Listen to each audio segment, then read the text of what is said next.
ఏదైతే మూసీ నది ఉంది, నది పక్కకు పెద్ద బిల్డింగ్ లేపింది. ఇప్పుడేమో వెనక సైడ్ మూసీలో పోయి దిగినాము, ఇప్పుడే మూసీ మొత్తం చూపెట్టినాము. మూసీ ఏమో వెనకాల ఉంది, వరదలాగా పోతుంది మూసీ మొత్తం. ముందేమో ఇది ఇంకో అక్క ఇక్కడనే ధర్నా చేస్తుంది, అక్కడ మూసీలో దిగి మొత్తం చూపెట్టినాం. రంగనాథ్ గారు మీరు ఒక్కసారి వెనకాల పోయి చూడండి మూసీ ఎట్లా ప్రవేశిస్తుందో.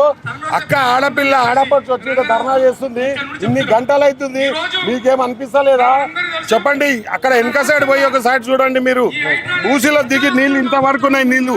అక్కడ ఇది వెనక సైడ్ దిగేసి వచ్చినాం ఇప్పుడు మూసీలా. ఇక్కడ ముందు సైడ్ చూపెడుతున్నాం, ముందు సైడ్ ఏమో అక్క ధర్నా చేస్తుంది, వెనక సైడ్ ఏమో మూసి ప్రవహిస్తుంది. 4 రూమ్లు 3 రూమ్లు ఉన్న దగ్గర 3 రూమ్ల దగ్గరనేమో కులగొడుతుర్రు. ఇక్కడనేమో ఇది ముందు సైడ్, వెనక సైడ్ మూసి మొత్తం ఇట్లా నీళ్లు ప్రవహిస్తుంది. ఇక్కడ ఆడపడుచు నిలబడి 4 గంటల నుంచి ధర్నా చేస్తుంది. ఏం చేస్తున్నారు రంగనాథ్ గారు? మీరు ఎంత ఇస్తా తీసుకున్నారు?